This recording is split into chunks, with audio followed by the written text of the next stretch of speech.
There's tired, and then there's exhausted. It's that feeling in your spirit, like your soul is running as fast as it can to catch the present moment, but it just can't quite get there. It's the commitment to a million things that are supposed to be filling you up, but they're only burning you out. All this more and more gives you less and less. You go and you're constantly connected,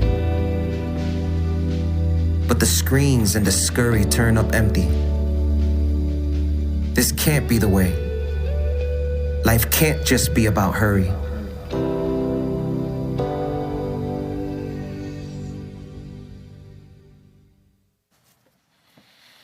Well, good morning, church. It's good to be together. Hope everybody's doing good today. Today we're going to wrap up our Ruthless Elimination of Hurry series. We've been in this over the last couple of weeks, and we've been talking about how most of us deal with what we call hurry sickness, this constant feeling that if we don't, it won't. That we're always falling behind, that if we don't live at a certain pace in life, that we're going to get behind, that we're going to be left out, that our kids are going to be left out, that most of us, we actually experience FOMO, which is the fear of missing out. You know, we're just afraid, and so we motivate ourselves to do things in such a hurried pace because we feel like we need to keep up with all the demands of life. And so today, we're going to draw this series to a conclusion. And we're going to be a little bit direct today. We're going to deal with some things that we struggle with, the motivating factors of maybe what motivates us in the way that we just allow hurry and this crazy pace into our lives and really not allow time for reflection, not allow time for our soul to catch up with the rest of us, for our soul to catch up with the rest of me. In fall of 2022, and then now in fall of 2023, one of the things that we do here, the leadership of the church, is we kind of look at a calendar year for the upcoming year. And so last year, fall of 22, we looked at the entire year of 2023, and we thought to ourselves and we prayed, what is it that we really want to attack or cover in our preaching series? Like, what do we feel like we really need to speak into? And so we came up with a theme this year, and it's everything to do with our one. Now, if you've been a part of our church for a while, you know exactly what that language means, our one. If you don't, it means the one or two or three people in my life that I have a relationship with that is yet to know Jesus. They're yet to be in a relationship with Jesus. They may know a thing or two about Jesus. They may have somewhat of a very church-light experience. You know, maybe they went to grandma and grandpa's church when they were a little kid on Christmas Eve, but they're not in relationship with Jesus. So what are they dealing with? How can we as a church speak into their lives so that on the day that they actually decide to come to church or come to something at the church, that they see something, they experience something different, something that actually helps them in their life? And so we began the year with a series called Reach. It's the Reach Initiative. You'll see signs for that all over the church, but how do we reach? How do we reach our friends or our family or our neighbor or a lifelong friend? How do we reach them if they're yet to know Jesus? And then after that series, we talked about the how. After that series, we celebrated Easter, and immediately right after Easter, the next week, we went into a series on mental health. First time we've ever done something that direct, and we talked about the reality of mental health in a series called Winning the War in Your Mind. You know, during the pandemic, more than 1 out of every 2, almost 60% of people in the United States were dealing with some type of mental health crisis. After the pandemic, guess what? About 60% of people in our community are dealing with some type of mental health crisis. And if they're not dealing with it, somebody very, very close to them that I have a close relationship with is dealing with some type of mental health crisis. From there, we went into the summer. We talked about the Gospel of Mark to remind us what the gospel really is, to keep the main thing the main thing. And then we went into a series called Living the Dream and how the suburban dream and the way of Jesus collide so often, but we have trouble distinguishing between the two and what's most important. And then we went into this Ruthless Elimination of Hurry series. Now, we anticipated that this series would definitely gain some traction. What we did not anticipate is how many different people have shared with us that said, this series, this book, this material has really, really challenged me because I need to do some things different. I need to make some changes in my life to be the person that I want to be the friend, or to be the spouse, or to be the parent, or to be the follower of Jesus that I really want to be. There's some things that need to change because I'm living at a pace that is unsustainable. Unsustainable. You know, have we ever actually taken time to really think about why we do what we do? Or why we say yes to the things that we say yes to? Or why we fail to say no to things that really we should say no to? Have we ever stopped to think, truly, what motivates my hustle and bustle? What motivates my need to have my schedule completely filled? What motivates my need to have my kids in everything under the sun? What motivates my need to look like I got it all together? What motivates that? Because we confuse that at times. Like the way of Jesus is to present that I got it all together. So you can do anything and everything in my life. You can give me every stress load that you can give me, and I'm still going to be able to hold it together. Why? Because I got Jesus in my heart. And we present it this way, like this is the way of Jesus. But the crazy thing is Jesus has never asked us to live the crazy life that so many of us are living. And if we would just take a little bit of time to adopt a rhythm of reflection, to adopt a rhythm where I can actually get alone with the Lord, we will see that this hurried, crazy, frantic pace has wreaked havoc on my soul. It's wreaked havoc on my soul. And if I could truly ask myself, is my soul attached to the rest of me? There are times that I would really, really stutter or hesitate to answer that question, yes. Because I feel like I'm here running 1,000,000 miles an hour and my soul got left behind somewhere. And I feel that, not just emotionally, I feel that physically. I feel that spiritually. And I know that some things need to change. To really illustrate what we're trying to get at in this series, I'm going to ask that a friend of ours come up to help us out. So please join me in welcoming our friend, Marissa Liu. Marissa, you're in here somewhere, right? So this is Marissa. Yeah, clap her in. So we got a little illustration that I want to burn into your mind. So this is Marissa. This is our friend. So some of y'all recognize Marissa. Her and her husband, Peter, have been a part of our church for a number of years. They actually lead a life group that meets at 11 o'clock in room whatever. I don't even know the rooms. 130, something like that. But it's right back here. So if you're looking to be in a life group, 11 o'clock, 1:30. They would love to have you see it in this room right over there. But Marissa is a runner, like a really, really, I'm going to brag on her. She's not bragging on herself. Really, really good runner. So she's almost as good as I am, but not quite. She's a really, really good runner, and she's ran a ton of marathons. She's ran the Boston Marathon, and actually, literally this time next week, she is going to be running in the New York City Marathon, which is crazy hard. Yeah. And so next week, when you get in your pew, you get in this pew, you get in your seat at church, pray for Marissa, because she's going to be running like crazy. And New York City, I ran it a couple years ago. It was all right. New York City is actually harder to qualify for than even the Boston. And so we were talking about her running, and she said, yeah, I qualified for Boston and still had like 20 minutes to spare. But when I used the same time to qualify for the New York City Marathon, I had 10 seconds to spare.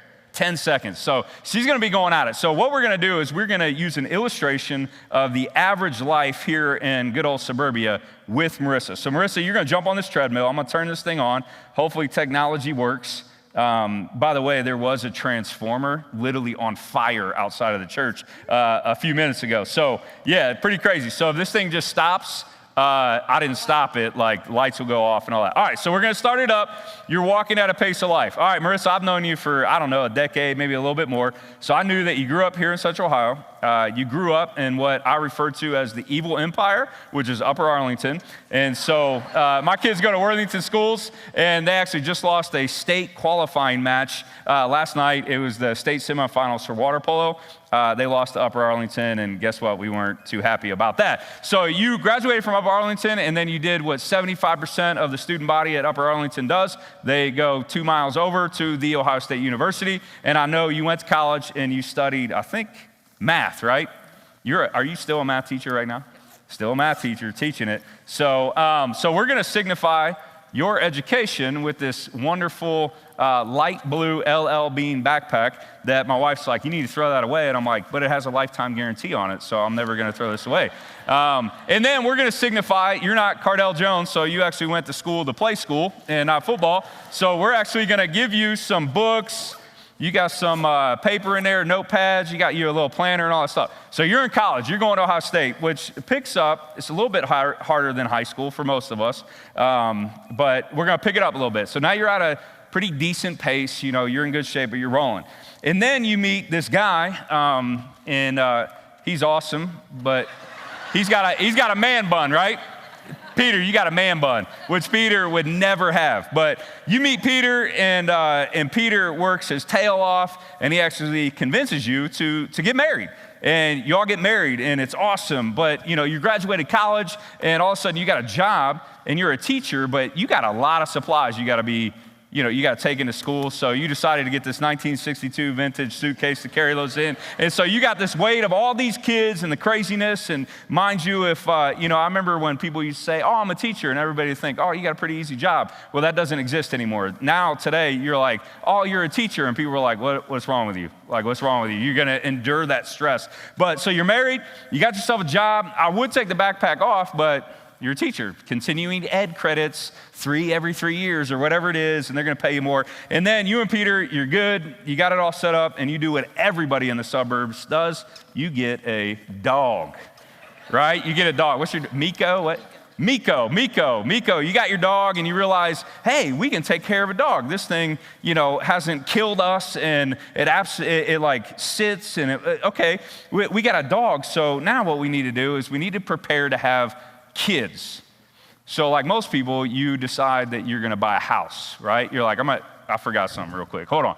So you got responsibility. You all right there? All right, good, I was just making sure, So you got responsibilities with the house. So Peter's gonna mow the lawn, and life picks up a little bit. So it's gonna go a little bit faster because you got all this going. You good?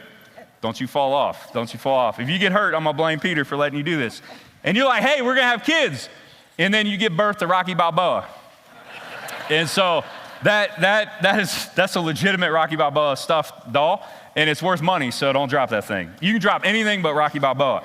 And you're like, hey, we got this kid, and he's pretty cool. His name's Craig. He's phenomenal. He's really strong like Rocky, but we want Craig to like grow up with siblings and stuff like that. So then you decide to give birth to, and I know your kids, so I'll knock on them a little bit, to Crazy Bennett. And Bennett's like, hey, I'm here to party. And I totally realized that I forgot to bring a bagel for you, because Bennett loves bagels, and every time he comes to church, I'm like, Bennett, can I have a bite of your bagel? And he just runs the other way. I would too. I'm a little bit creepy. So you got this handled. Taking care of the house, taking care of the job, you doing your continuing education, you got Peter and his man bun, you got 2 kids. I mean, you're cruising, but life is definitely at like a pace, so I'm gonna kick this up a little bit. It's at a pace that like, you're handling it until, they come out with youth sports.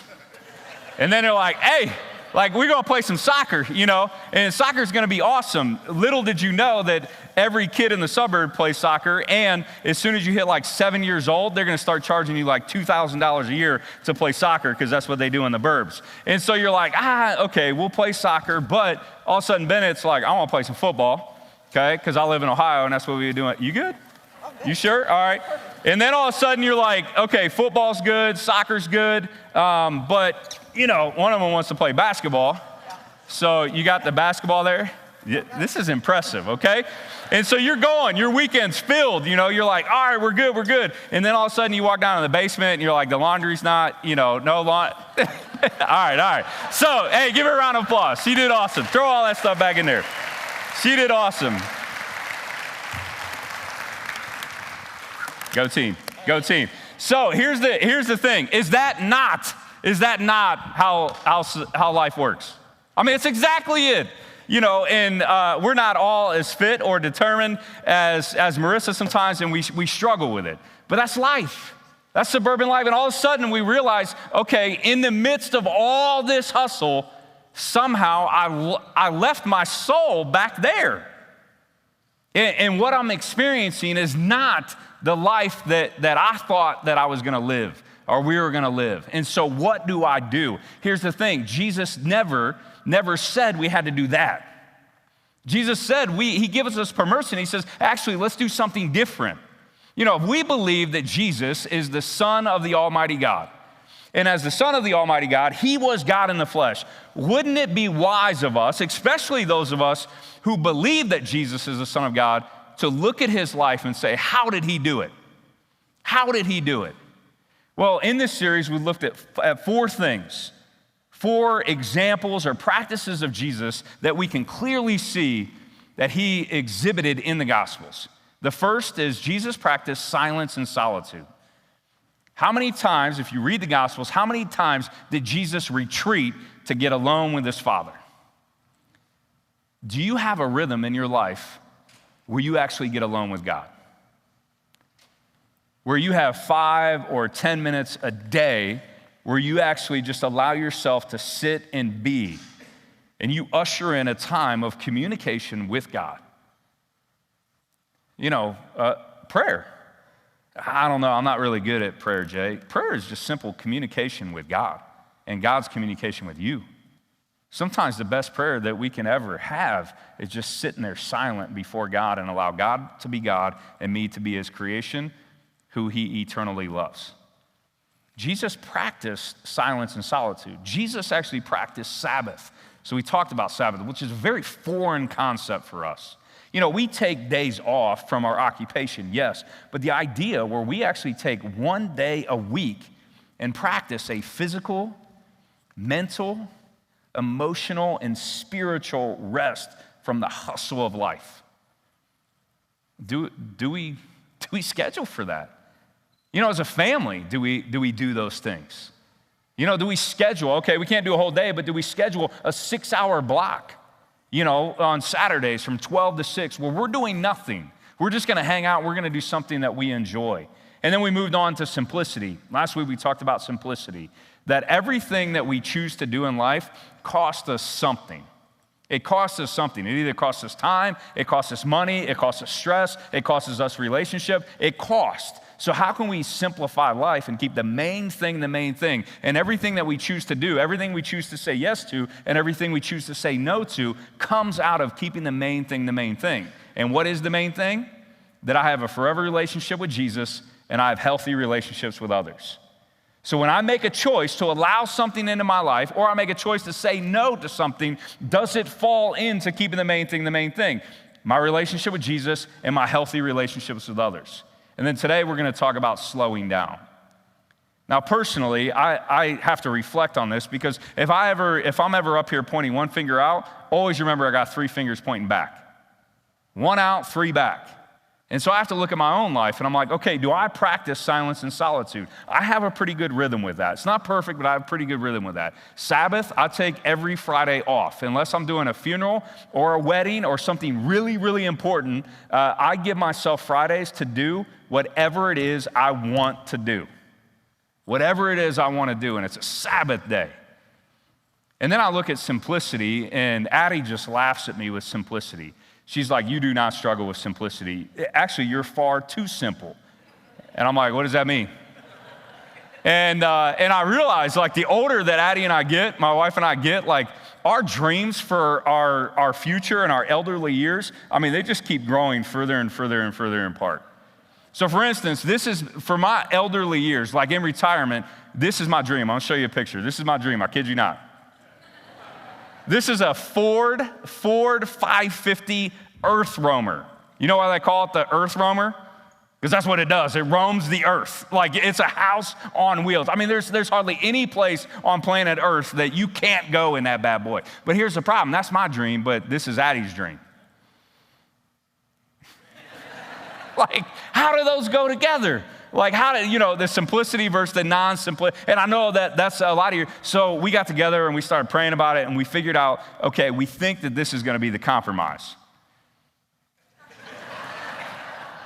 She's compromising, I'm not, obviously. But, you look at that, the simplicity. I told her, I kid you not, this a couple months ago, I told her, I said, hey, the first year we retire, this is what I want to do. And I could tell she was already like, I don't want to hear it. And I was like, I want to actually, I want to get a semi, and I want to get a little lap dog, and I want us to drive from Boston to Phoenix, Phoenix to Seattle, and Seattle, and we'll finish in Miami. She's like, in a semi with a dog. I was like, yeah. And she's like, you're crazy. There's no way we're doing that. But sometimes we have trouble because we have these dreams, we have these things that we want to come, and we think of simpler times, but we just don't see that it's even remotely possible. What does it look like to slow down and allow my soul to catch up with the rest of me? In John chapter 15, if you have some scriptures open, in John chapter 15, Jesus gets into this with his disciples. And in John 15, the life of Jesus here on earth is starting to draw to a close. I mean, the cross is pending. John 15, he's probably within a week or two of his trial and his crucifixion. And so he starts to simplify to his disciples. And he's getting them to remember the most important things, So John chapter 15, verse 1, let's pick it up there. Jesus says this. He says, look, I am the true vine, and my Father is the gardener. He cuts off every branch in me that bears no fruit, while every branch that does bear fruit, he prunes so that it will be even more fruitful. So the illustration that Jesus is using here is a vineyard. It's a vineyard. That's where the vine and the fruit and all this kind of comes together. So he comes in here and he says, look, I'm the true vine, but my Father is the gardener.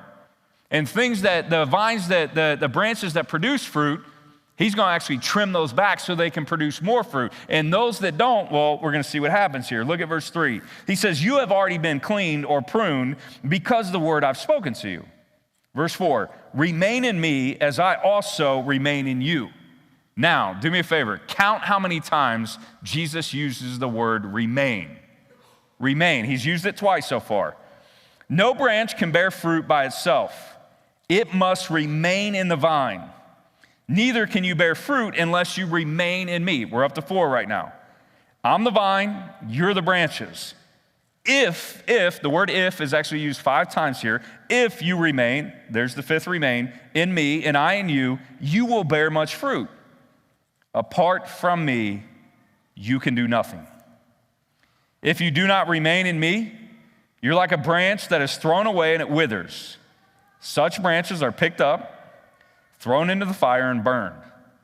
If you remain in me and my words remain in you, ask whatever you wish and it will be done for you.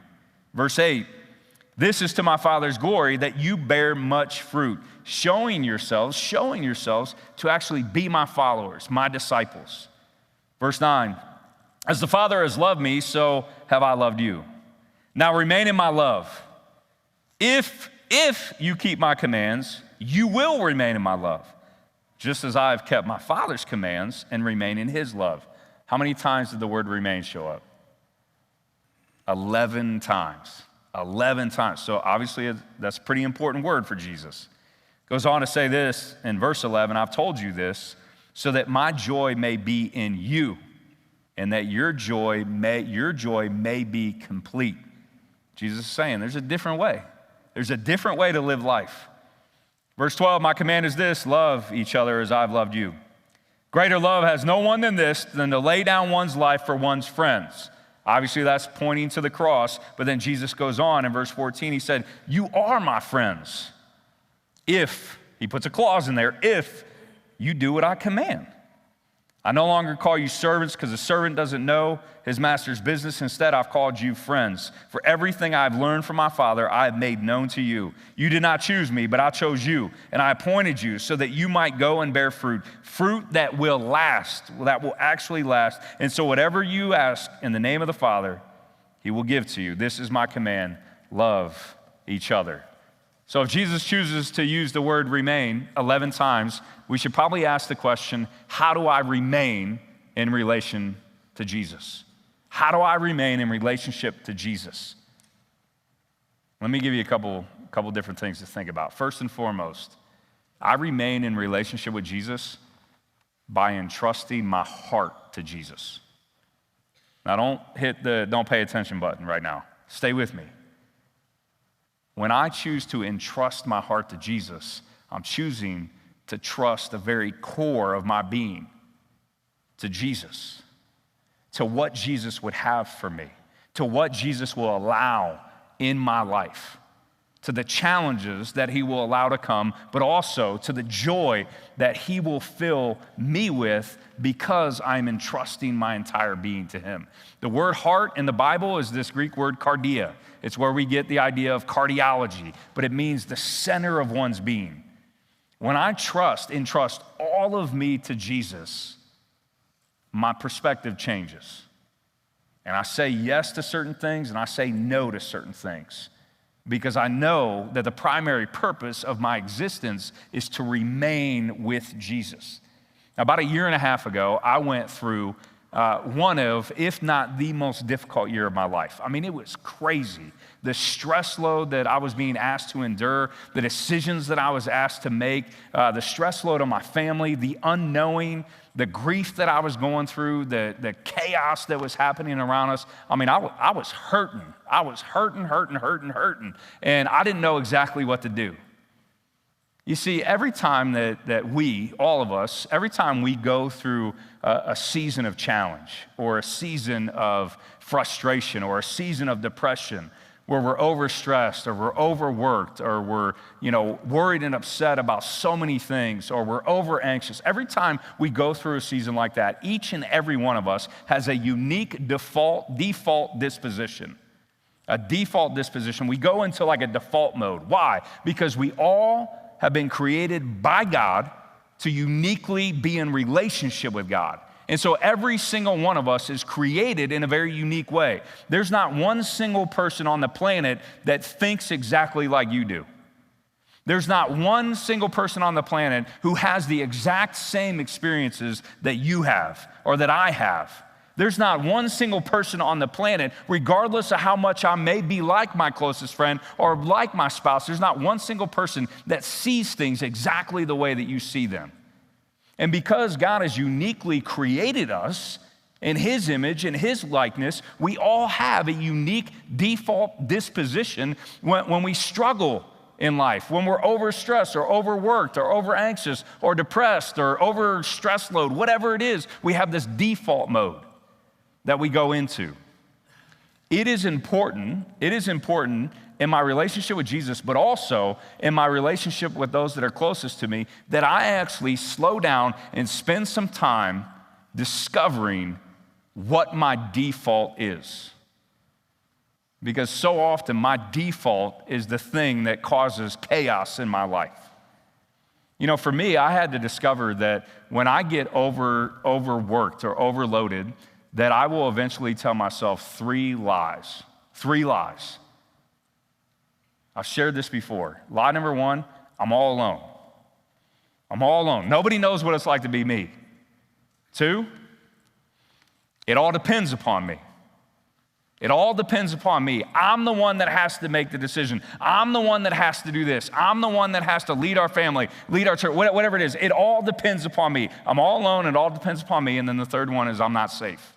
I did not know this, but when I was 4 years old, those lies made their way into my heart, and they've been there ever since. Here's why I'm sharing this. When I get overworked, I get overstressed, when I get into a pace that I cannot keep up with, when hurry comes into my life, those 3 lies craft their way into my head and into my heart and into my thinking in a way that sometimes it takes me forever to even identify. And I go to default mode, and that's not good. What are the lies that you tell yourself? Or what are the half-truths that you tell yourself? There's a little bit of truth in it, but it's not fully true. You see, when you get overstressed, overanxious, overworked, when you're doing everything you can to keep up, you will go to default mode. I learned 3 things that have been monumental for me to get out of default mode and get in rhythm mode with Jesus. The first is that I entrust my heart to Jesus. I will write that down 6 days a week. Literally write it down. Jesus, I entrust my heart to you. Jesus, I entrust my heart to you. How do you do that? I've crafted 2 statements that are forever true. Meaning no matter what the circumstances are in life, these 2 statements will always be true. The first statement is this, that we, Addie and I and our family, that we celebrate and we surrender that Jesus always knows best. So we celebrate that. We take joy in the fact that Jesus always knows best. But we also surrender to that. We submit to that. So whatever happens in life, regardless of circumstances, and each and every one of us, we deal with very, very, very difficult things. But as a follower of Jesus, I'm going to celebrate and submit that Jesus always knows best, that oftentimes I cannot see the whole picture. A lot of times I can't even see half the picture. And because Jesus always knows best, I write the second one. We are more than okay, and we always will be. How often does your soul just need to hear, hey, you're gonna be okay. You're gonna be okay. I think one of the chief motivators of the craziness, this busyness that we allow ourselves to get into is because we believe if we don't, it won't. For a lot of us that have kids, the craziness of our life is actually motivated by FOMO, the fear of missing out. My kid's gonna be left behind if they don't do this and this and this and this and this. Our kids are taking their cues from us. So, Dad, maybe it's time for you to get a little attitude. Dad, maybe it's time for you to show up in your kid's world, puff out your chest and say, you ain't coming after my kid that way, because my kid's fine just the way they are and just the way that God created them to be. And so you're not putting them in this rat race that if they don't, they won't measure up, or if they don't, they're not good enough. You can have the rest of the world, but you ain't getting my kid. Dad, it's time to show up and fend for your kid, because their value, their self-worth, it comes from you and your ability to stand up for them. Who cares if they miss out? What are they going to miss out on? The disaster that the world is becoming? I mean, come on. Let's get with it. Creating spaces that are healthy by saying we entrust our heart to Jesus. Second, we depend upon Jesus. Okay, how do we depend upon Jesus? That's a nice thing to say. That's a good thing to say in church, right? But how? How do we depend upon Jesus? I will write 2 other eternal truths 6 days a week. I'll write them on a piece of paper, and they're this. Because of what Jesus has done, we are fully protected and we are fully provided for.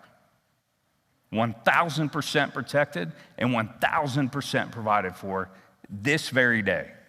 This day. Now, we know that Jesus has promises for the future and we can hold on to those. But right now, all Jesus is asking me to do is live today. That's Matthew chapter 6. Don't worry about tomorrow. Today, it's got enough responsibility for it. Just take today. And because Jesus has fully protected us and fully provided for us, we're surrounded and we're grateful. We're not alone. We are surrounded. Hebrews 12, a great cloud of witnesses. We are surrounded and we're grateful for that. So I entrust my heart to Jesus. I depend upon Jesus, and then I just simply agree to partner with Jesus. Just partner with Jesus. Not save the world, not save my family, not save the community, not save every agenda under the sun, but just simply partner with Jesus.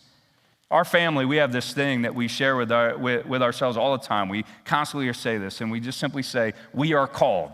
We are called. Jesus has called us, not to just be leader of a church and all that, but Jesus has called us to be his followers, and our hearts are convinced that regardless of what happens in life, he will continue to bring a unique perspective through our story. Your story is unique. My story is unique. But as followers of Jesus, God is trying to bring a unique perspective through your story, both your story of your past, the story of your present, and the story of your future. You see, this I know. You were created on purpose and for a purpose. You were created on purpose and for a purpose. And that purpose is far too great to just be weighed down by all the stresses of life. It's time to say no. It's time to say no and mean it. Say, no, we're not taking that on. No, I'm not taking that on. Why? Because the position of Savior is taken and I'm not it.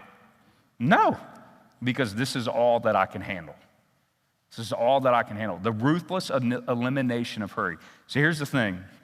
I've come to discover that the most influential voice in my life,